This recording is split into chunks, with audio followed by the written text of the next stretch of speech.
Swastiastu. Ya, Assalamualaikum warahmatullahi wabarakatuh. Salam, salam dan bahagia untuk kita semua. Baik Bapak Ibu, tentunya pertama-tama kita panjatkan puja dan syukur kehadiran Yayasan yang dewasa Tuhan Yang Maha Esa. Karena hari ini pada hari Jumat ya tanggal 3 Maret 2023 kita bersama-sama akan belajar ya terkait budaya positif. Yang pertama adalah budaya positif yang ada di sekolah. Nah, kegiatan ini merupakan diseminasi yang saya lakukan sebagai salah satu tagihan dalam rangka calon guru penggerak akademisi seperti itu Bapak Ibu. Jadi dia akan memaparkan beberapa hal terkait budaya positif, apa saja itu budaya positif, kemudian bagaimana implementasinya di dalam kelas ataupun sekolah pada umumnya. Baik, sebelum kita mulai, alangkah baiknya kita berdoa terlebih dahulu ya menurut agama dan kepercayaan kita masing-masing agar proses kita hari ini bisa berjalan dengan lancar. Berdoa menurut agama dan kepercayaan kita masing-masing. Berdoa dimulai.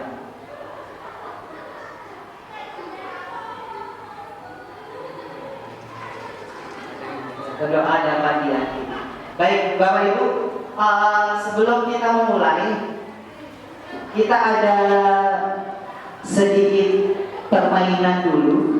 Ya, kita lakukan ice breaking dulu terlebih dahulu ya agar menambah semangat dan motivasi kita untuk mengikuti kegiatan hari ini. Oke, sekali lagi saya ucapkan terima kasih Bapak Ibu sudah hadir pada kesempatan kali ini. Baik, ice breaking kita Bapak Ibu, kita akan bermain memory of time. Ya, jadi Bapak Ibu akan mencoba untuk mengingat apa saja yang akan Bapak Ibu lihat di dalam slide yang akan saya bagikan. Nah, kemudian cara permainannya Bapak Ibu, jadi setiap peserta itu menebak jumlah atau warna objek dengan benar dan langsung menulisnya dalam chat box. Namun karena di sini tidak kita menggunakan secara online, kita tidak menggunakan aplikasi Zoom ataupun yang lainnya. Jadi Bapak Ibu tinggal menebak berapa kira-kira jumlah atau yang diminta sesuai dengan pertanyaannya, seperti itu. Ya.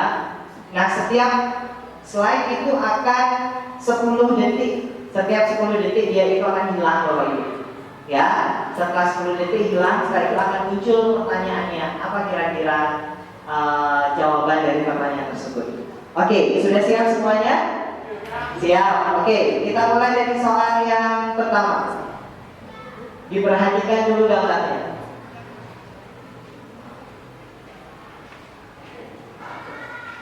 Oke, pertanyaannya berapa banyak ikan di gambar tersebut? Ada yang artinya?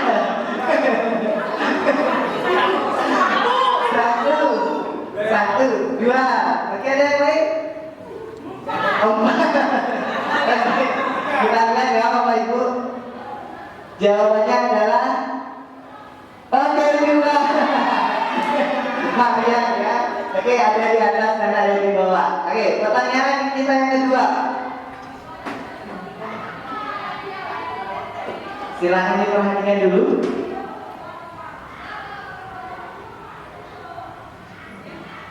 Pertanyaannya adalah apa warna mobil di gambar tadi? Merah. Apa? Merah. Coklat. Ada yang lain? Hijau. Oke. Kita lihat ya. Oke, warnanya merah ya. Merah.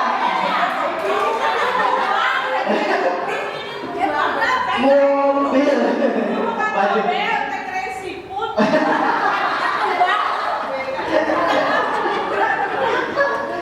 Oke, yang terakhir tiga. Oke, kita lihat ya Bapak Ibu. Jawabannya adalah ada dua ya. Ada kunci dan ini apa namanya kucing. Oke, terima kasih ya. Jadi itu sedikit Bapak Ibu. Kemudian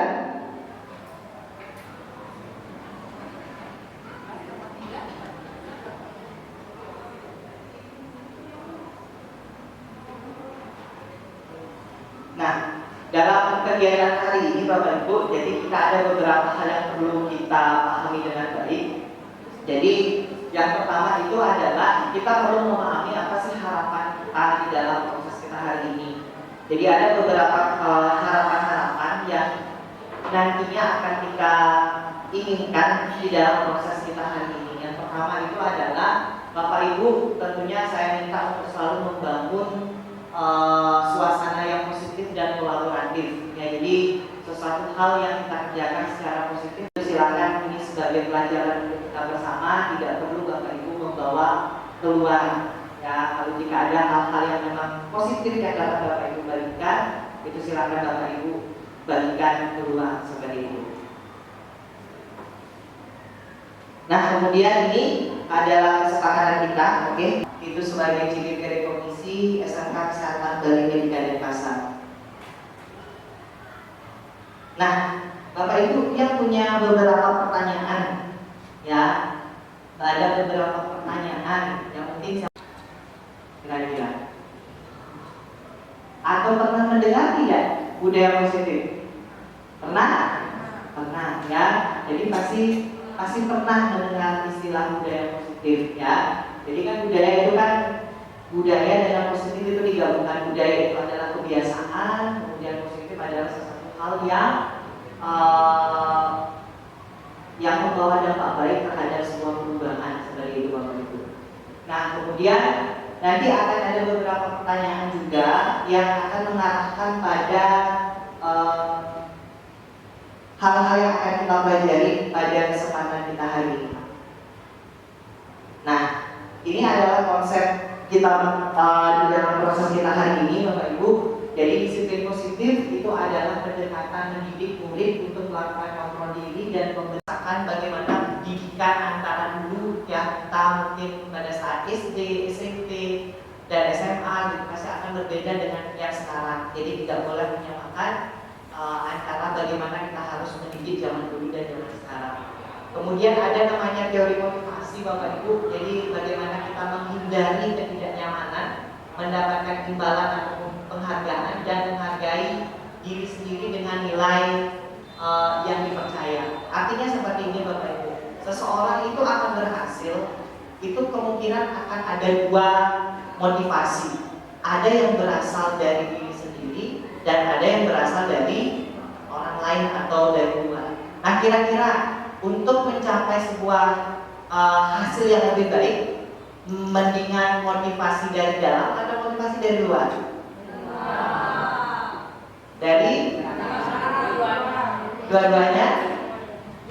Oke, kita lihat nanti ya bagaimana prosesnya. Kemudian yang berikutnya itu ada istilah keyakinan kelas Bapak Ibu. Nah, inilah yang nanti saya inginkan kepada Bapak Ibu guru di sini seperti itu untuk dapat mengimplementasikannya di kelas masing-masing. Jadi sebelum proses pembelajaran itu dimulai, masing-masing guru itu dapat mengajak siswanya atau mengajak muridnya untuk membuat sebuah kesepakatan. Jadi kesepakatan apa yang akan disepakati antara guru dan siswa seperti itu Bapak Ibu. Oke, jadi berikan kesempatan siswa untuk membuat sebuah kesepakatan sehingga dari kesepakatan itu ya akan menjadi sebuah keyakinan. Nah, ketika ada siswa yang melanggar kesepakatan, ya dia pasti tidak akan dia masih akan malu dengan dirinya sendiri. Karena apa? Karena dia sendiri yang membuat kesepakatan tersebut seperti itu Bapak Ibu. Nah, kemudian yang berikutnya itu adalah posisi kontrol. Ini yang paling penting untuk kita Bapak Ibu guru. Jadi posisi kontrol ini yang mana sih seharusnya peran kita sebagai guru saat ini? Ya, jadi ada 5. Yang pertama itu ada pemberi hukuman, pembuat rasa bersalah, kemudian ada teman dan pemantau dan manajer. Ya, jadi ini adalah 5 posisi kontrol guru yang bisa Bapak Ibu nanti implementasikan yang mana seperti itu. Kemudian kebutuhan dasar manusia, mungkin teman-teman di produktif juga belajar dengan ini bahwa kita sebagai manusia itu membutuhkan kasih sayang, kemudian bertahan hidup, penguasaan, kebebasan sampai pada kesenangan. Begitu pula untuk murid-murid kita, karena murid itu kan adalah individu Bapak Ibu ya. Jadi mereka juga membutuhkan apa yang seharusnya mereka butuhkan. Kemudian yang terakhir itu adalah segitiga restitusi. ya. Jadi ketika ada siswa yang melanggar, ketika ada siswa yang tidak sesuai dengan peraturan di sekolah, itu kita tidak boleh Bapak Ibu langsung menghardik siswanya Bapak Ibu ya. Jadi kita saat ini akan belajar bagaimana sih segitiga restitusi itu, mulai dari menstabilkan identitas, kemudian validasi tindakan yang salah, dan yang terakhir kita menanyakan sebuah keyakinan dari siswa tersebut seperti itu.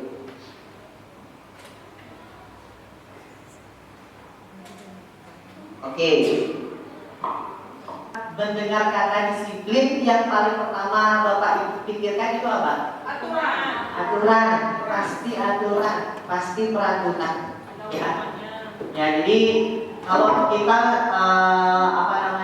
sebenarnya telah lebih lanjut seperti itu, disiplin itu tidak hanya sekadar sebuah aturan, tidak hanya sekadar sebuah peraturan, tetapi bagaimana kebijakan itu, ya, disiplin itu merupakan sebuah kebijakan yang disepakati bersama. Tidak boleh kebijakan atau aturan itu hanya dibuat oleh guru sendiri tanpa memikirkan siswanya. Jadi bersama-sama, ya, secara sadar kita membentuk sebuah disiplin yang positif seperti itu. Jadi disiplin positif ini adalah disiplin tanpa ancaman atau tanpa hukuman yang meningkatkan kesadaran siswa untuk membentuk karakter positif. Disiplin positif dapat dibuat melalui kesepakatan antara guru dan siswa, ya. Kemudian agar siswa merasa terlibat dan bertanggung jawab dalam menjalankan disiplin tersebut. Nah, dalam kaitannya nanti dengan kurikulum merdeka, Bapak Ibu, jadi seperti inilah nanti kita di dalam proses kita mendidik anak-anak kita. Apapun itu Bapak Ibu, ketika kita ingin meningkatkan sebuah disiplin budaya positif dengan anak-anak kita seperti itu, kita harus melibatkan siswa di dalam menyepakati apa yang memang menjadi sebuah kebijakan bersama. Paling kecil misalnya, yang paling kecil bisa kita terapkan itu adalah di sekolah di kelas Bapak Ibu, ya. Jadi di kelas Bapak Ibu guru mencoba untuk membuat kesepakatan dengan siswanya di dalam kelas seperti itu, menyepakati apa sih yang kira-kira sesuatu hal yang perlu kita budayakan di kelas masing-masing seperti itu. Dan setiap guru, setiap kelas pasti akan memiliki kesepakatan yang berbeda sesuai dengan kesepakatan dari anak-anak tersebut seperti itu. Nah, dalam penerapan disiplin positif, siswa diajarkan untuk memahami konsekuensi dari perilaku mereka. Jadi yang kita ajarkan itu adalah konsekuensinya, bukan hukumannya. Ya Bapak Ibu, jadi ketika siswa melanggar kesepakatan, mereka itu sudah akan tahu konsekuensinya apa. Ya, jadi kita tidak perlu memberikan hukuman, tidak baik itu secara fisik ataupun yang lainnya Bapak Ibu. Nah, kemudian jadi disiplin positif ini merupakan salah satu cara penerapan disiplin yang bertujuan untuk menumbuhkan kesadaran serta memberdayakan anak untuk melakukan sesuatu tanpa sogokan, tanpa ancaman ataupun tanpa hukuman. Ya memang karena budaya kita Bapak Ibu, karena mungkin budaya kita sejak dulu ketika ingin mendisiplinkan siswa itu paling cepat caranya itu adalah memberikan hukuman. Itu mungkin ya Bapak Ibu, tapi sekali lagi saya sampaikan, siswa atau murid zaman dulu, kita sebagai siswa dengan zaman sekarang itu jauh-jauh berbeda. Ya, jadi guru itu bukan merupakan satu-satunya sumber dari pengetahuan. Ya, guru itu hanya sebagai fasilitator ketika siswa ingin berkembang. Nah, kemudian,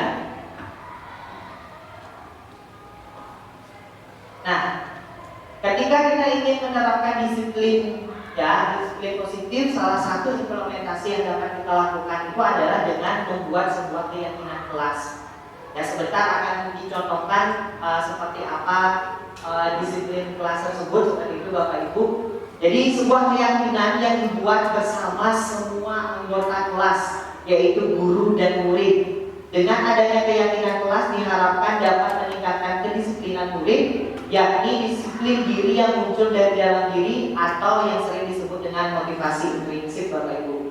Nah, kemudian keyakinan kelas ini merupakan salah satu sarana bagi murid untuk mewujudkan kelas impiannya, Keyakinan kelas merupakan kesepakatan kelas yang diyakini bersama oleh guru dan murid selama proses pembelajaran.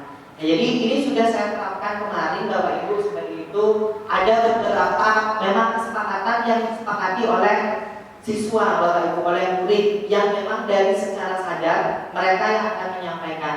Contoh ya, kemarin katanya di dalam kelas masih ada siswa yang sampai 2 jam pelajaran itu 3-4 kali ke WC gitu misalnya Bapak Ibu, ke toilet. Itu kan sudah tidak masuk akal kalau kita pikir gitu misalnya. Ya, sehingga ada siswa yang juga menyampaikan kesepakatan kita kalau kita belajar selama 2 jam pelajaran itu hanya bisa izin ke toilet berapa kali gitu misalnya. Ya, tidak boleh ada juga kesepakatan yang kemarin saya buat adalah tidak boleh menyela apa yang disampaikan oleh teman. Biarkan dulu temannya selesai berbicara, baru bicara yang lain seperti itu ya. Jadi kemarin saya sempat mencoba itu ada 6 keyakinan atau 6 kesepakatan yang memang disepakati dan dibuat oleh anak itu sendiri secara sadar, Bapak Ibu.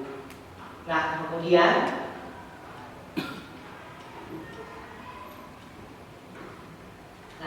ini Bapak Ibu prosedur dari pembuatan keyakinan kemarin itu dibentuklah 6 buah kesepakatan ya, dan itu juga sudah disepakati dan menjadi sebuah keyakinan siswa kelas 10 angka 2 pada saat itu Bapak Ibu. Oke, dan sekarang nanti kita akan lakukan Bapak Ibu. Nah, melalui serangkaian riset dan berstandar pada teori kontrol Dr. William Glasser yang dosen dalam bukunya Restitution Reconstructing School Discipline pada tahun 1993 itu berkesimpulan 98 itu berkesimpulan. Kalau misalnya menurut saya ya, kalau saya disuruh berdiri di depan kelas karena tidak mengerjakan PR kan belum tentu gurunya tahu kenapa saya mau tidak mengerjakan PR. Bisa jadi saya sakit atau apa, kan harusnya guru bertanya dulu kenapa saya tidak mengerjakan PR. Kalau langsung disuruh berdiri di depan kan malu saya teman-teman. Itu sih Pak. Nah ini Bapak Ibu perbedaan antara hukuman dan konsekuensi mudah-mudahan bisa dilihat dari belakang. Hukuman itu adalah sesuatu yang menyakitkan harus terjadi. Ya, pernah dihukum nggak Bapak Ibu? Masih tidak? Sesuatu hal yang menyakitkan itu pasti akan dibawa terus-menerus Bapak Ibu. Ya, oke. Kemudian kalau konsekuensi itu adalah sesuatu yang harus terjadi. Ya, sesuatu yang harus terjadi. Kemudian yang kedua, hukuman itu membuat anak sakit atau baik itu secara fisik ataupun secara hatinya. Ya, seperti yang tadi kita sampaikan, ini pasti akan selalu diingat oleh anak dalam jangka waktu yang pendek. Ya, jadi tidak akan dibawa sampai seterusnya, Bapak Ibu. Nah, kemudian hukuman ini anak membenci kedisiplinan. Karena apa? Pikiran anak ketika dia sudah melanggar, ketika dia tidak buat PR, dia harus berdiri di depan kelas selama jam pelajaran. Ya, jadi itu sehingga dikatakan siswa atau murid itu akan benci akan kedisiplinan. Kemudian konsekuensi ini adalah anak akan menghargai disiplin. Ya, ketika dia tahu konsekuensinya seperti apa, seperti tadi contoh ketika tidak buat PR, konsekuensinya adalah dia buat PR di luar, berarti dia tidak akan mengikuti pelajaran pada zaman itu, berarti dia ketinggalan. Nah, sehingga dia akan menghargai waktunya Bapak Ibu. Ya, ketika dia tidak ikut atau mengerjakan PR di luar, maka dia tidak akan ikut pelajaran, dia akan tertinggal dari itu. Ya, Bapak Ibu, kemudian kalau hukuman ini merupakan sebuah paksaan, sedangkan konsekuensi ini adalah stimulus, kemudian stimulus dan tanggapan. Ya, kita belajar teori stimulus respon Bapak Ibu. Ketika ada stimulus, pasti akan ada respon yang akan diberikan. Nah, kemudian yang berikutnya, hukuman ini mendorong anak menyakiti dirinya sendiri, sedangkan konsekuensi ini mendorong anak agar mudah untuk menyesuaikan diri. Ya, jadi karena sudah tidak ada hukuman Bapak Ibu, jadi dia mencoba untuk menyesuaikan dirinya sendiri. Kemudian hukuman itu adalah konsep diri yang buruk, sedangkan konsekuensi ini adalah konsep yang baik. Kemudian yang berikutnya, hukuman itu adalah anak belajar untuk menyembunyikan kesalahan. Nah, disinilah ketika terus diberikan hukuman, dia pasti akan mencoba gimana cara menghindari hukuman ini. Ya, dengan cara apa? Ya, dia dengan cara menyembunyikan kesalahan yang terjadi seperti itu. Kemudian sedangkan konsekuensi ini adalah anak belajar untuk mematuhi peraturan. Kemudian hukuman itu marah, kemudian rasa bersalah, dipermalukan, merasa tidak dihargai. Itu yang akan dirasakan murid-murid kita ya ketika kita memberikan hukuman. Sedangkan kalau konsekuensi itu adalah kehilangan hak, dibuat tidak nyaman, diasingkan untuk sementara. Contoh tadi yang Bapak Ibu, ketika kita minta untuk membuat atau mengerjakan PR di luar, secara otomatis dia akan kehilangan haknya, kehilangan hak untuk belajar pada jam pelajaran itu. Ya, sehingga ini tidak akan membuat anak sakit hati secara terus-menerus. Oke, dilanjutkan. Nah, sekarang di sini ada beberapa tindakan Bapak Ibu. 1, 2, 3, 4, 5, 6, 7, ada 7. Bapak Ibu tinggal menuliskan di kertas Bapak Ibu masing-masing. Nomor 1 itu hukuman atau konsekuensi. Saya bacakan Bapak Ibu. Nomor 1, mencatat 100 kali di dalam buku kalimat. 2, lari mengelilingi lapangan basket 2 kali karena terlambat hadir di sekolah. Itu merupakan hukuman atau konsekuensi. Selanjutnya nomor 3, murid diminta untuk push up 15 kali karena tidak menggunakan masker ke sekolah. Itu konsekuensi atau hukuman.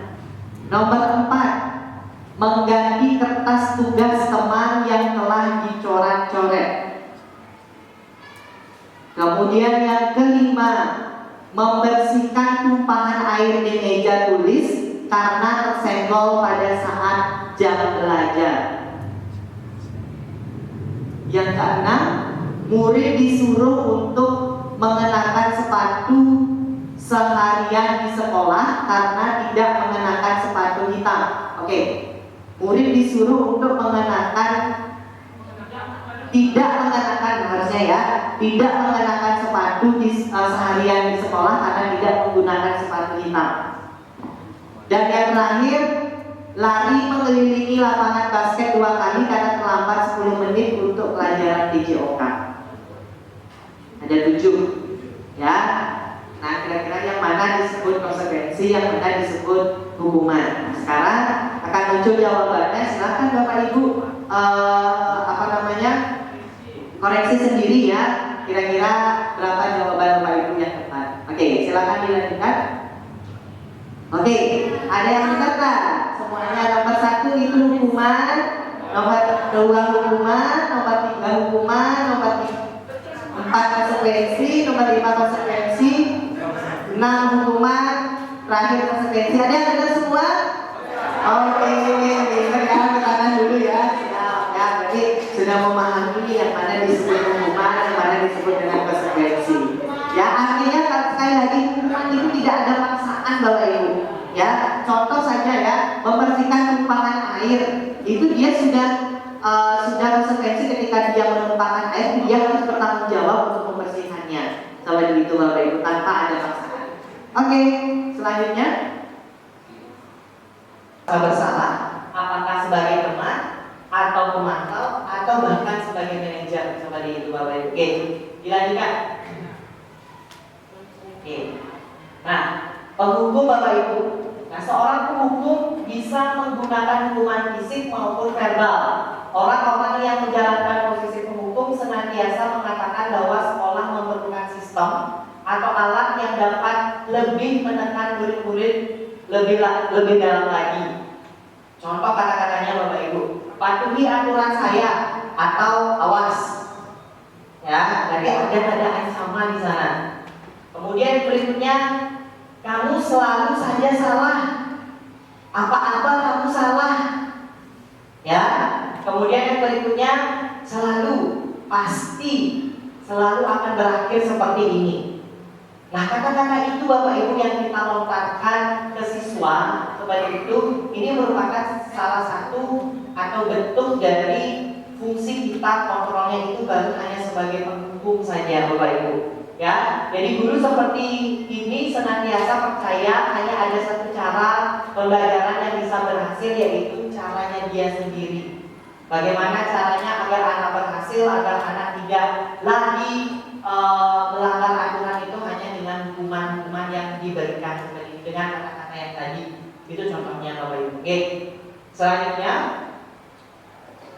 bagaimana dengan posisi kontrol membuat merasa bersalah? Ya, sudah ada yang merasakan nih? Oke, pada posisi ini biasanya guru akan bersuara lebih lembut, ya. Ya, membuat rasa bersalah akan menggunakan kehendak yang membuat orang lain merasa tidak nyaman, bersalah atau merendah diri. Contoh kalimat yang sering diajukan guru dengan tipe yang seperti ini adalah, Bapak sangat kecewa sekali dengan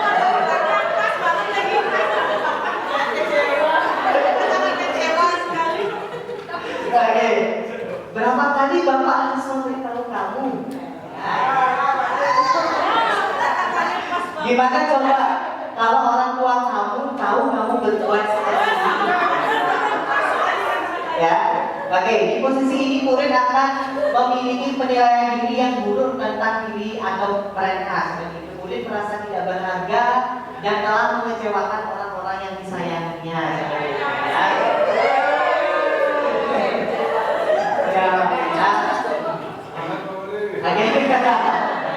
Selanjutnya, nah, bagaimana dengan posisi sebagai teman, Bapak Ibu, ya?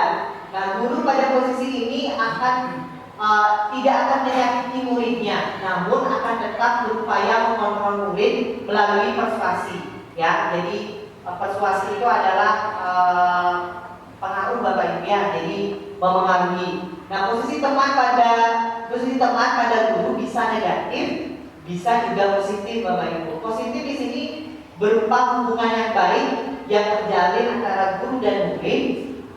Kemudian guru di posisi teman menggunakan hubungan baik dan humor untuk mempengaruhi seseorang. Contoh misalkan, ayo bantulah demi Bapak ya. Kemudian ayo ingat tidak bantuan Bapak selama ini. Jadi semacam kita berbicara dengan murid itu dengan bahasa sehari-hari, Bapak Ibu. Ya sudah, kali ini tidak apa-apa, nanti Ibu bantu bereskan. Ya, kalau teman seperti itu biasanya saling membantu, ya. Nah, jadi itu positifnya adalah terjalin hubungan, tapi secara kalau kita lihat negatifnya itu adalah anak akan selalu bergantung pada gurunya sendiri. Ya, jadi bergantung. Ya, ketika menjadi kontrolnya itu adalah teman, terus hubungan kita dengan anak didik, dengan murid itu kan terjalin dengan baik, ya. Kemudian akan lebih mudah ketika ada masalah, misalnya akan lebih mudah untuk memberikan saran, memberikan solusi kepada murid-murid kita, tapi dia pasti akan merasa bergantung. Ya, ketika tidak ada guru ini, dia tidak akan bisa menyelesaikan masalahnya. Seperti itu, Bapak Ibu. Oke, next. Nah, ini lanjutannya. Hal negatif dari posisi kontrol teman adalah bila suatu saat guru tersebut tidak membantu, maka murid akan kecewa dan berkata, saya pikir Bapak atau Ibu adalah teman saya. Murid merasa dikecewakan dan tidak mau lagi berusaha. Hal lain yang mungkin timbul dari murid hanya akan bertindak untuk guru tertentu dan tidak untuk guru lainnya. Murid akan bergantung pada guru tersebut seperti itu. Ya, mungkin saja dalam satu kelas atau apa, misalnya ada guru yang posisinya adalah sebagai teman, yang lagi satu tidak seperti itu, dia pasti akan bergantung pada satu orang guru ini saja. Sedangkan guru yang lain dia pasti acuh seperti itu. Ya, karena dia merasa tidak ada jalinan atau keterikatan batin dengan guru tersebut seperti itu, Bapak Ibu. Oke, next. Nah, kemudian yang keempat itu ada posisi pemantau, Bapak Ibu, ya. Jadi memantau berarti mengawasi. Nah, pada saat ini kita mengawasi, kita bertanggung jawab atas perilaku orang-orang yang kita awasi.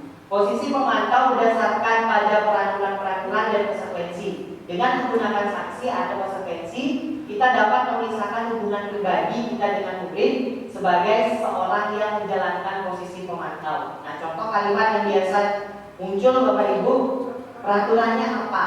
Ya, kalau misalnya ada siswa yang terlambat, kita tidak langsung menyampaikan aturannya adalah dalam kata tapi dia terlambat seperti itu Bapak Ibu. Nah, kemudian apa yang telah kamu lakukan? Kemudian sanksi atau konsekuensi apa yang akan terjadi atau apa yang akan didapatkan. Jadi itu beberapa kalimat-kalimat ketika kita sebagai pemantau Bapak Ibu. Lanjutkan. Nah, kemudian seorang pemantau sangat mengandalkan perhitungan, catatan, data yang digunakan sebagai bukti atas perilaku seseorang. Posisi ini akan menggunakan stiker, slip catatan, daftar cek. Posisi pemantau sendiri berawal dari teori stimulus respon yang menunjukkan tanggung jawab guru dalam mengontrol murid Bapak Ibu. Jadi kemana-mana nih Bapak Ibu guru akan bawa catatan, ya guru ke murid ini apa dan sebagainya seperti itu. Ya, memang kalau secara kita lihat secara disiplin mungkin akan lebih disiplin anak-anak kita seperti itu Bapak Ibu. Tetapi kita juga tidak bisa terus memantau. Bayangkan kalau siswanya seribuan ya dengan guru yang sedikit seperti itu tidak mungkin akan kita terus mantau Bapak Ibu. Nah, yang terakhir manajer Bapak Ibu. Inilah sebenarnya posisi guru yang ideal Bapak Ibu. Kita sebagai manajer. Ya, jadi posisi di mana guru berbuat sesuatu bersama dengan muridnya. Ya, mempersilahkan murid mempertanggungjawabkan perilakunya, mendukung murid agar dapat menemukan solusi atas permasalahannya sendiri. Seorang manajer telah memiliki keterampilan di posisi teman maupun pemantau, dan dengan demikian bisa jadi di waktu-waktu tertentu kembali kepada posisi tersebut bila diperlukan. Ya, jadi ini gabungan Bapak Ibu. Manajer itu ya sebagai teman bisa, sebagai pemantau juga bisa Bapak Ibu, sehingga ini yang ideal sebenarnya. Bagaimana kita menyelesaikan masalah dengan siswa, dengan murid itu secara bersama-sama. Ya, tidak hanya atas keinginan gurunya sendiri, tetapi kita bersama-sama berdiskusi dengan murid tersebut apa yang harus kita lakukan.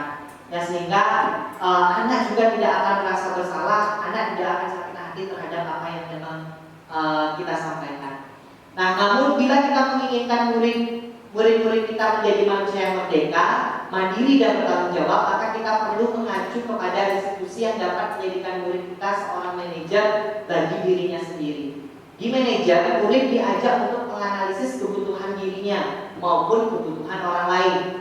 Di sini penekanan bukan pada kemampuan membuat konsekuensi, namun dapat berkolaborasi dengan murid bagaimana memperbaiki kesalahan yang ada. Itu sebagai titik poinnya sebenarnya Bapak Ibu. Bagaimana kita bisa berkolaborasi antara siswa dengan guru ya untuk mendapatkan sebuah pemecahan masalah yang tepat. Nah, ini contoh yang mungkin bisa nanti disampaikan Bapak Ibu. Apa yang kita yakini? Ya, sebelumnya kan kita sudah membuat sebuah keyakinan nih. Ya, kemudian kalau misalkan ada siswa yang tidak menaati keyakinan tersebut, itu kita tidak langsung ngejudge bahwa kamu seperti ini dan sebagainya. Tapi kita coba dulu apa yang kamu yakini saat ini. Ya. Kemudian yang berikutnya, apakah kamu meyakininya? Kemudian jika kamu meyakininya, apa kamu bersedia untuk memperbaikinya? Jika kamu memperbaiki ini, hal ini menunjukkan apa tentang dirimu dan apa rencana kamu untuk memperbaiki hal ini. Jadi guru di sini tidak langsung memberikan apa sih solusinya. Kita tuntun anak kita Bapak Ibu, kita tuntun anak kita untuk dapat menyelesaikan masalahnya sendiri. Ya, walaupun kita tahu Bapak Ibu, masalah siswa saat ini itu sangat kompleks ya, tidak hanya masalah di pembelajaran, tetapi ada di luar itu, mungkin masalah keluarga, ya masalah finansial, apa dan sebagainya. Tetapi kita berusaha untuk mewujudkan hal tersebut seperti itu. Nah, kemudian tugas seorang manajer bukan untuk mengatur perilaku seseorang, kita membimbing murid dapat mengatur dirinya sendiri. Seorang manajer bukannya memisahkan murid dari kelompoknya, tapi mengembalikan murid tersebut ke kelompok dengan lebih baik dan lebih cepat seperti itu. Ya, jadi kita tidak mengatur, tapi bagaimana kita dapat memantau sebenarnya bagaimana siswa mengatur dirinya sendiri. Jadi kontrol atas dirinya sendiri itu yang perlu kita perhatikan. Oke, ini posisi kontrol dan hasil bagi murid Bapak Ibu. Oke, guru yang berbuat. Kalau hukum, kalau kita menghadik, menunjuk, menyakiti, menyindir, murid yang akan kita hasilkan itu adalah murid yang pemberontak, murid yang pendendam, murid yang akan menyalahkan orang lain. Kemudian kalau guru misalkan berbuat berceramah, menunjukkan kekecewaan yang mendalam, itu akan menghasilkan siswa yang menyembunyikan sesuatu, ya, kemudian menyangkal dan berbohong. Ya, ketika guru berbuat sebagai teman misalnya membuatkan alasan-alasan untuk murid-muridnya, dia akan ketergantungan. Kemudian kalau sebagai pemantau menghitung dan mengukur setiap kesalahan yang ada.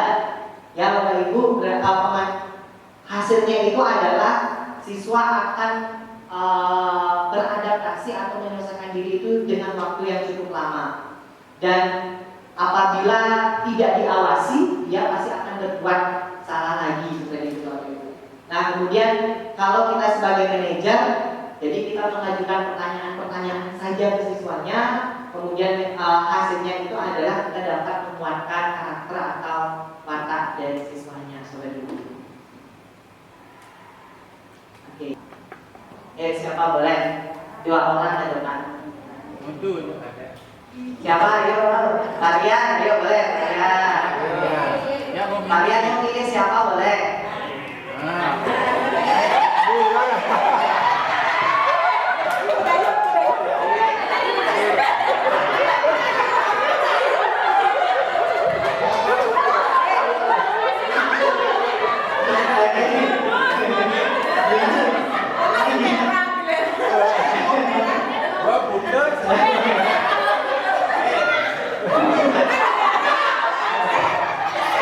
Cukup satu saja.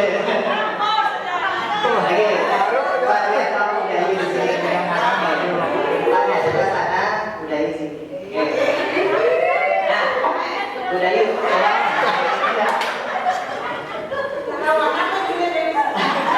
Oke, ini bapaknya terus kayak gitu. Udah yuk, ceritanya ini adalah sesuatu yang berharga, ya. Dipikirkan saja, yang sesuatu yang berharga, sangat berharga dari hidupnya Budayu seperti itu. Nah, sekarang ada Pak Rian. Nah, Pak Rian bertugas untuk merayu Budayu untuk membuka tangan ini. Ya. Kemudian tugas Budayu adalah mempertahankan. Kalau Pak Rian adalah merayu, gimana caranya Pak Rian merayu agar Budayu mau membuka seperti itu? Ya, oke, sudah siap? Sudah. Halo cantik.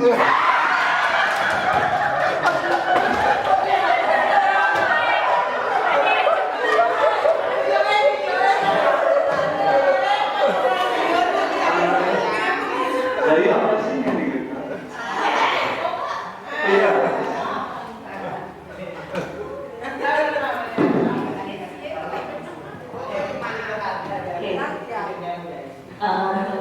Apa sih itu digenggam? Ini Bapak nggak boleh kepo Pak. Kepo tuh pengen tahu aja. Untuk apa sih Pak Bapak pengen tahu apa yang saya pegang Pak? Soalnya kalau Dayu membuka atau bisa kasih segalanya. Apa saja? Nggak usah pakai saya segalanya. Di sini saya pegang segalanya Pak. Iya Pak. Pegang itu kurang dari segala yang akan aku berikan. Tidak ada yang lebih berharga dari ini Pak. Apa saja? Iya. Boleh nggak aku pegang itu? Nggak boleh. Apa sebentar? Iya nggak boleh. Satu detik aja. Nggak boleh.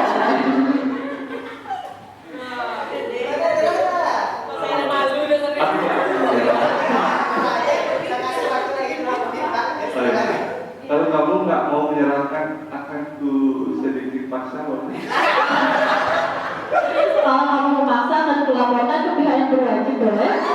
Oh gitu ya. Iya. Kalau begitu, era aja dah. Oke, terima kasih dulu ya. Jadi apa sih yang membuat Budayu tidak mau membuka ini, tidak membuka tangannya?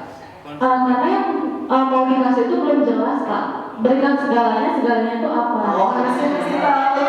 Harusnya kan perempuan itu butuh kepastian Kak.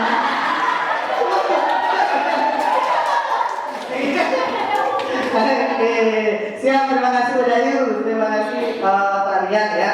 Jadi kita ya sebagai individu yang dapat mengontrol diri sendiri itu mengontrol diri itu hanya diri sendiri Bapak Ibu.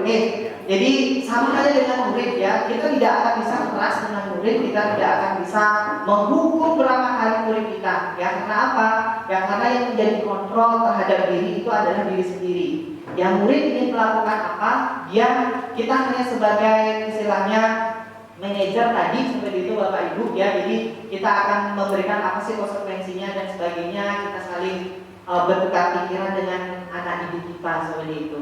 Oke, jadi itu salah satu contohnya bahwa setiap individu itu memiliki kontrolnya masing-masing ya, tidak dapat dipengaruhi oleh orang lain seperti itu Bapak Ibu.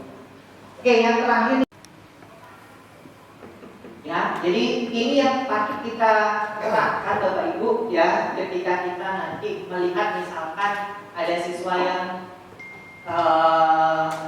tidak mematuhi peraturan, tidak meyakini kesepakatan yang sudah dibuat seperti itu. Jadi restitusi itu adalah proses menciptakan kondisi bagi murid untuk memperbaiki kesalahan mereka, sehingga mereka bisa kembali pada kelompok mereka dengan karakter yang lebih kuat. Restitusi juga merupakan proses kolaboratif yang mengajarkan murid untuk mencari solusi dari sebuah permasalahan mereka dan membantu murid berpikir tentang orang seperti apa yang mereka inginkan dan bagaimana mereka harus memperlakukan orang lain. Ya, jadi kita seluas-luasnya memberikan kesempatan kepada murid-murid kita. Selanjutnya, yang dosen dalam bukunya itu merancang sebuah tahapan untuk memudahkan para guru dan orang tua dalam melakukan proses untuk menyiapkan anaknya melakukan restitusi bernama segitiga restitusi. Ya, oke, next. Nah, kemudian lanjut, ini sudah tadi. Nah, 3 tahapan itu Bapak Ibu apa saja? Ya, yang pertama itu adalah menstabilkan identitas Bapak Ibu. Ya, apa yang maksudnya dengan menstabilkan identitas itu kita semua akan melakukan hal yang terbaik yang bisa kita lakukan. Ya, artinya seperti ini Bapak Ibu, ketika kita menstabilkan identitas, kita mencoba untuk menyamaratakan posisi kita dengan murid seperti itu. Ya, contoh misalnya ketika siswa bersalah, kita menyampaikan semua orang pernah melakukan kesalahan. Begitupun ibu atau bapak dulu pernah melakukan kesalahan yang sama itu misalnya. Jadi kita stabilkan dulu ya, jangan membuat siswa merasa terpojok begitu, bahwa setiap individu, setiap manusia itu pernah untuk melakukan kesalahan itu misalnya. Kemudian yang berikutnya adalah validasi tindakan yang salah. Ya, semua perilaku itu memiliki alasan. Tetap harus kita validasi. Dia terlambat, dia tidak membuat PR, itu alasannya apa sih? Jadi kita perlu tahu alasannya seperti apa. Ya Bapak Ibu, jadi kita harus juga mendengarkan apa yang dikatakan oleh murid-murid kita. Dan yang terakhir adalah menanyakan keyakinan. Jadi kita semua memiliki motivasi internal. Jadi ketika mereka sudah mencoba untuk mengingat apa sih keyakinan yang mereka buat seperti itu ya, sehingga itu akan dapat memotivasi dirinya sendiri untuk berubah untuk lebih baik. Nah, ketiga strategi tersebut dipresentasikan dalam 3 sisi restitusi. Langkah-langkah tersebut tidak harus dilakukan satu persatu secara kaku. Banyak guru yang sudah menggunakan dalam berbagai versi menurut gaya mereka masing-masing, bahkan tanpa mengetahui teori restitusi ini. Nah, ini sebenarnya Bapak Ibu secara, kalau kita lihat secara bagiannya Bapak Ibu ya. Jadi segitiga restitusi itu kita mulai dari menstabilkan identitas, kemudian memvalidasi tindakan yang salah, dan yang terakhir itu adalah menanyakan keyakinan, ya. Contoh di sana sudah disampaikan, setiap orang pasti pernah melakukan kesalahan. Kamu bukan satu-satunya yang pernah melakukan ini. Ya, adakah cara yang lebih efektif untuk mendapatkan apa yang kamu butuhkan? Ya, kamu tentu punya alasan mengapa kamu melakukan ini. Ya, jadi kita tetap ya cari tahu alasan anak kita apa sih sebenarnya seperti itu. Karena setiap tindakan itu pasti ada alasannya. Kemudian keyakinan kelas apa yang sudah kita sepakati. Kita coba ulang, refresh murid kita bahwa keyakinan apa sih yang sudah diyakini sebelumnya.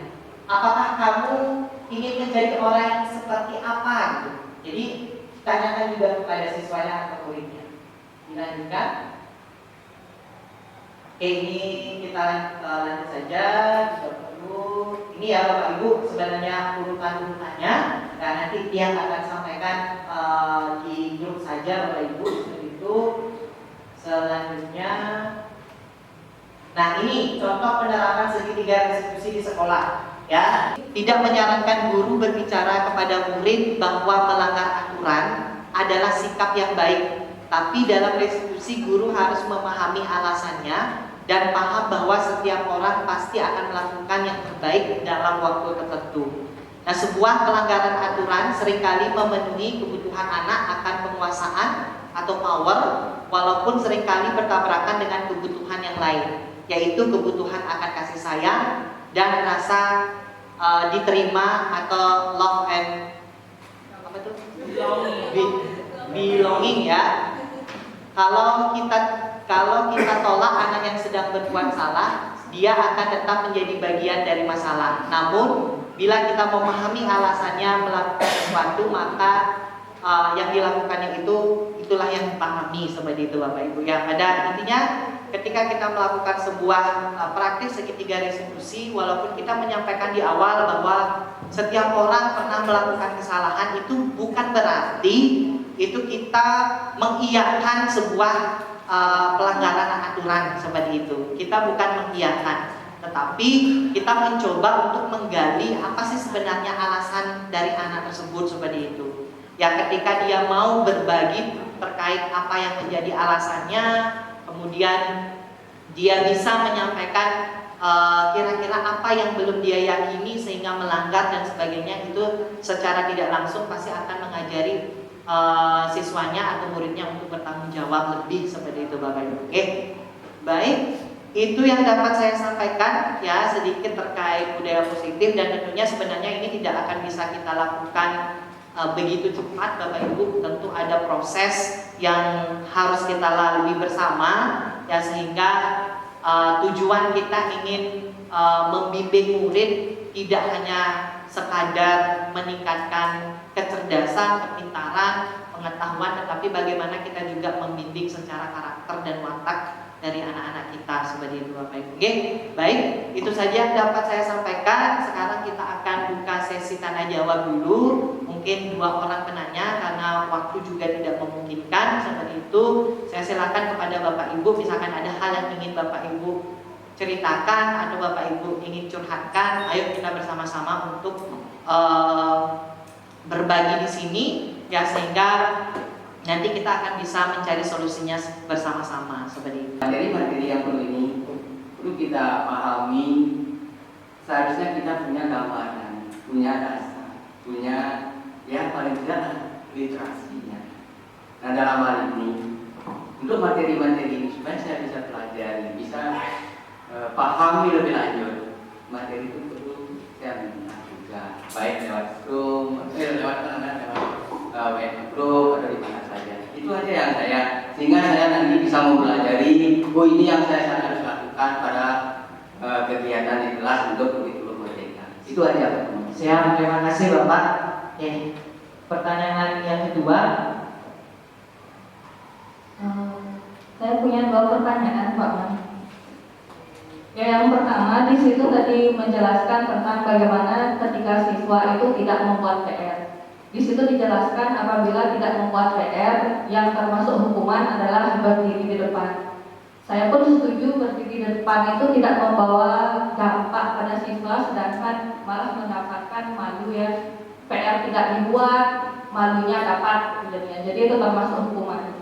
Yang kedua, di situ dijelaskan membuat PR di luar. Ini berdasarkan pengalaman saya waktu di sekolah. Saya dulu pernah tidak membuat PR bersama dua teman saya, dan saya disuruh mengerjakan PR di luar. Waktu itu saya pilih mau mengerjakan PR-nya di depan kantin, di meja depan kantin. Di situ saya mengerjakan PR dengan cepat karena waktu itu memang lupa. Jadi saat disuruh mengerjakan PR di luar itu saya benar-benar mengerjakan dan cepat selesai. Sedangkan dua teman saya memang dalam tanda kutip agak sering melanggar peraturan. Dia memilih untuk tidak mengerjakan sama sekali. Karena kok gitu kan saya bilang gitu, ya kan enakan di luar, di depan kantin belanja, nggak dapat belajar, bisa bobo-boboan, nah seperti itu. Dan setelah itu, dan kebetulan cita-cita saya juga ternyata menjadi guru akhirnya. Disitulah saya ingat ketika siswa disuruh mengerjakan di luar, entah itu terlambat disuruh di luar, atau tidak membuat PR disuruh di luar, akan kemungkinan terjadi hal seperti itu. Karena biasanya yang tidak membuat PR adalah orang-orang yang memang dalam tanda kutip sering melanggar peraturan. Ataupun kalau memang iya, salah satunya mungkin saya dulu pernah tidak membuat PR, saat disuruh keluar, saya merasa ketinggalan pelajaran dan membuatnya. Maka dari itu, saat saya sebagai pendidik, yang saya terapkan, entah itu termasuk nanti hukuman atau konsekuensi adalah apabila terlambat 1 hari, poinnya kurang 5, misalkan. Terlambat 1 minggu, poinnya berkurang 10, gitu. Itu yang saya terapkan pada siswa. Kalau misalkan kamu ngumpul besok, poinnya kurang 5, nanti kalau 100 dapatnya setengah 5. Yang terjadi adalah pernah ada yang sampai terlambat 2 bulan. Akhirnya kalau itu dikurangi habis ya. Yang saya berikan ya paling ini KKM akhirnya ya. Dan itu saya terapkan, jadinya ya maulah nanti dikurangi jadi nilai. Mungkin itu termasuk sanksi dan hukuman atau bagaimana konsekuensinya menurut Bapak Ibu dan Pak Man seperti apa. Yang kedua, berbicara tentang disiplin positif atau budaya positif di sekolah, yang paling terbaru adalah penerapan jam 5 pagi di sekolah. Itu diterapkan saya sempat nanya dan memang benar-benar diterapkan di sekolah termasuk gurunya, sehingga gurunya datang jam setengah 5. Setengah 5 di situ mereka harus berangkat 1 jam sebelumnya karena medan di situ tidak seperti di sini.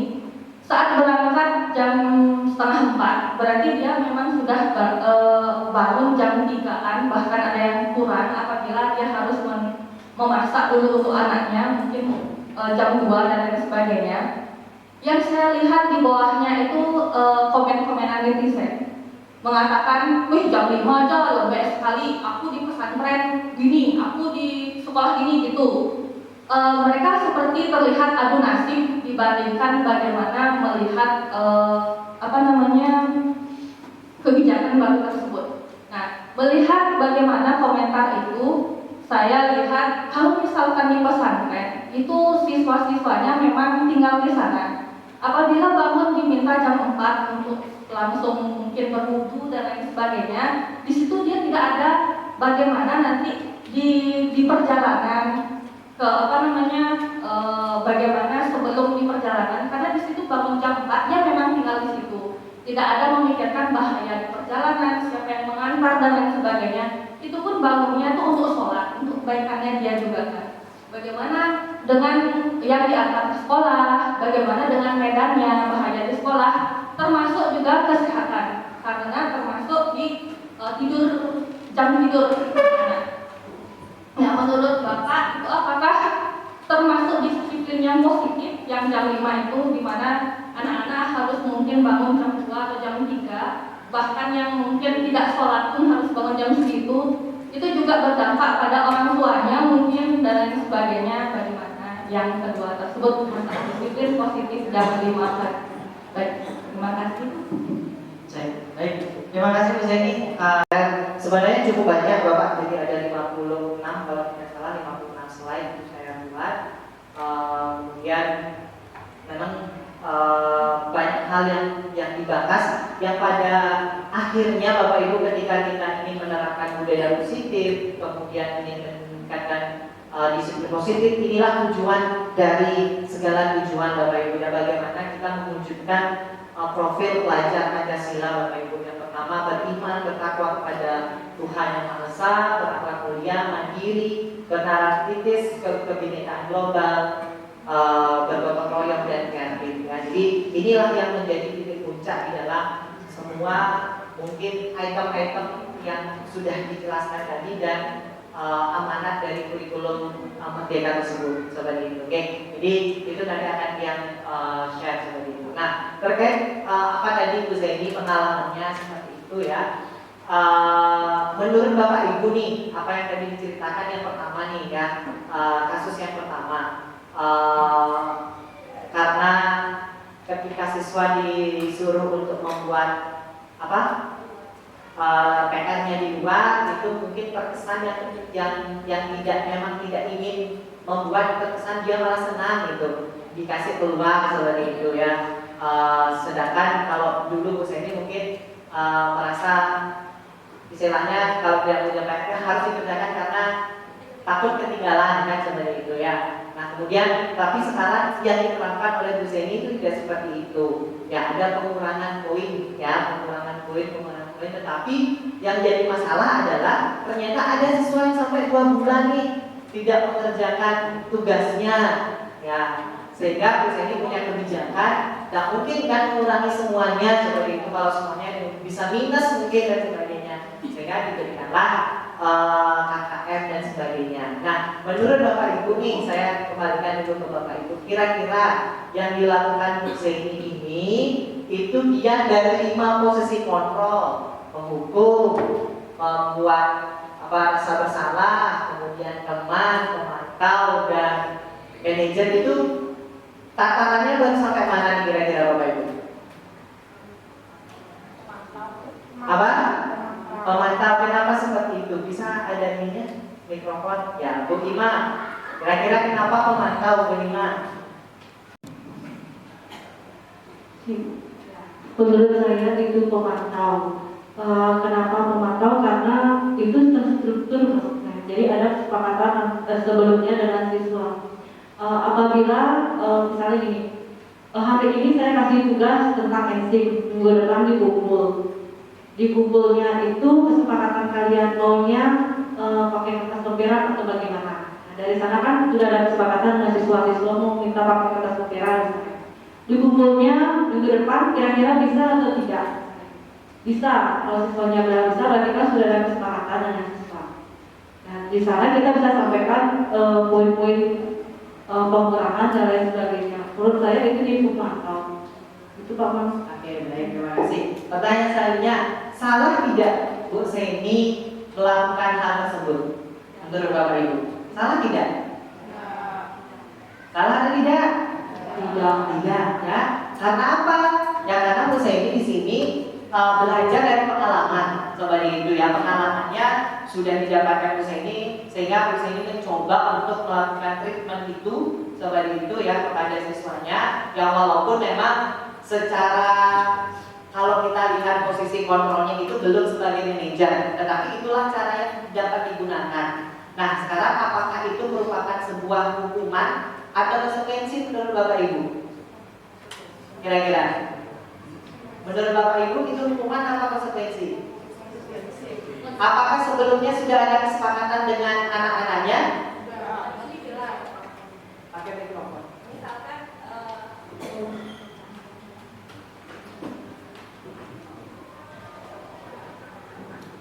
kita kan sebelumnya itu melaksanakan kayak di depan itu tugasnya seperti ini harus dikumpulkan dalam bentuk apa-apa. Kemudian kalau misalkan memang telat, ya itu dibilang sama siswanya kalau telat aku minus ya. Gitu. Oke, berarti kan ada kesepakatan di awal ya. Berarti sebenarnya di sini juga anak-anak sudah mengetahui apa sih kalau dia tidak mengerjakan PR, dia harus seperti ini, ingat coba itu. Kalau dia mengerjakan kelas sehari berarti ada pengurangan poin, minus dan sebagainya. Kan berarti itu adalah sebuah konsekuensi karena ada kesepakatan sebelumnya seperti itu Bapak Ibu. Dan kesepakatan itu tentunya secara sadar kan di apa namanya disetujui juga oleh anaknya. Karena saya yang ngasih tahu, maksudnya gini loh, gitu. Ya udah jadinya mereka bukan dari mereka, tapi saya yang memberikannya seperti itu. Oke, siap. Karena dari pengalaman kalau misalkan suruh di luar mengerjakan PR ada dua kemungkinan. Ada yang malah semakin membuat dia tidak ketinggalan pembelajaran, ada yang malah senang sambil bisa buku-bukuan. Ya, baik. Ya, itu konsekuensi, namun memang seharusnya kan memperhitungkan dua belah pihak seperti itu saja yang mungkin belum kan seperti itu. Karena Bu Seni secara sadar istilahnya dia yang memberikan kalau tidak buat PR telat mengumpul sehari sekian semua secara otomatis murid hanya mengiyakan seperti itu ya. Jadi memang di situ ada sebuah posisi pemantau di sana dia, kemudian konsekuensi juga dia, namun memang masih belum ada semacam kalau kita sampaikan budaya positifnya belum muncul di sana. Karena kita tahu budaya positif itu apabila ada kesepakatan bersama. Murid pun juga akan memberikan pendapatnya. Mungkin nanti siapa tahu diberikan kesempatan muridnya untuk menyampaikan apa kira-kira juga ketika dia tidak membuat PR terlambat sekian, apa sih konsekuensi yang harus dia dapatkan. Mungkin itu saja yang perlu dinamakan sebagai dosen ya. Oke, baik. Yang kedua terkait apa tuh? Jam 5. Nah, itu juga sangat hangat sekarang Bapak Ibu. Nah, menurut Pak Ibu itu sudah disiplin positif atau belum? Apa belum kira-kira? Belum ya Bapak Ibu ya. Kenapa? Sekali lagi saya sampaikan, kalau disiplin positif itu adalah kebijakan atau kesepakatan yang disepakati oleh kedua belah pihak seperti itu. Sedangkan yang di NTT itu kan atas instruksi gubernur Bapak Ibu. Jadi jam 5 bayangkan jam 5 anak-anaknya masuk, kalau di WIB itu jam 3 Bapak Ibu. Jam 3 pagi. Jam berapa mereka bangun Bapak Ibu ya.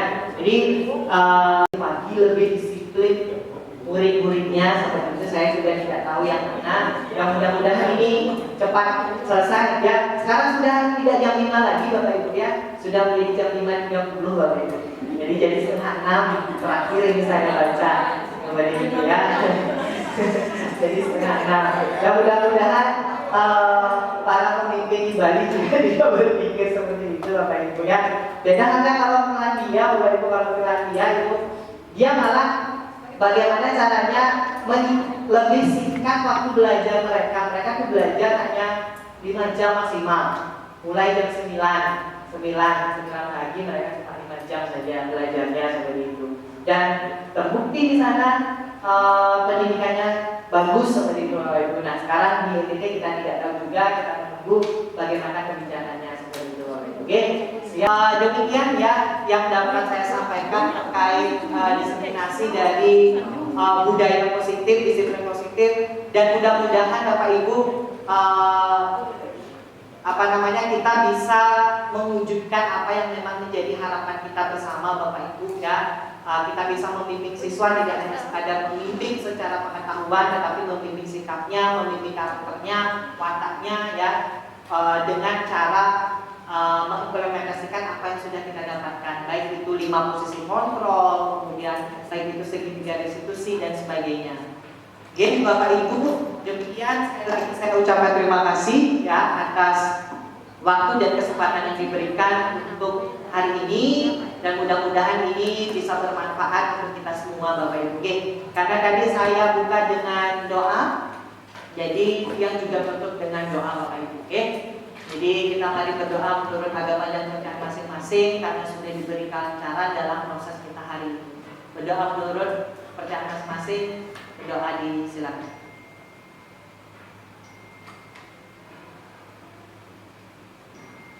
Berdoa selesai. Yang akhiri dengan Pak Mama Santi, Om Santi, Santi, Santi, Om. Assalamualaikum warahmatullahi wabarakatuh. Salam dan bahagia untuk kita semua.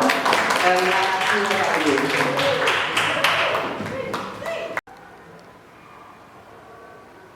Kesan saya menerima kegiatan pembelajaran misi ini sangat menyenangkan sekali, di mana ini sebagai ilmu saya untuk pembelajaran saya sebagai guru ke depan.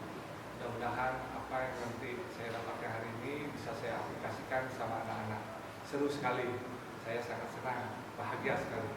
Mudah-mudahan nanti teman-teman yang lain juga bisa mengaplikasikan kegiatan pembelajaran seperti ini karena sangat sangat berguna untuk anak-anak siswa tentunya. Terima kasih.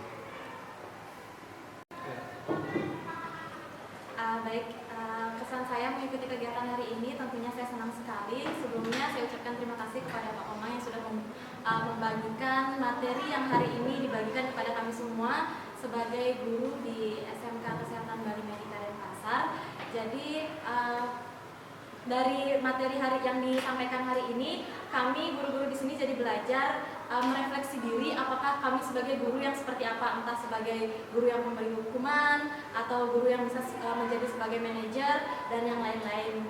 Mudah-mudahan apa yang kami dapatkan hari ini dari pembelajaran hari ini bisa kami terapkan kepada siswa-siswa kami di sini dan juga bisa menjadi ilmu baru yang bisa kami share, yang bisa kami bagikan kepada teman-teman yang lain. Sekali lagi kami ucapkan terima kasih kepada Bapak yang sudah membagi ilmunya kepada kami semua di sini. Terima kasih.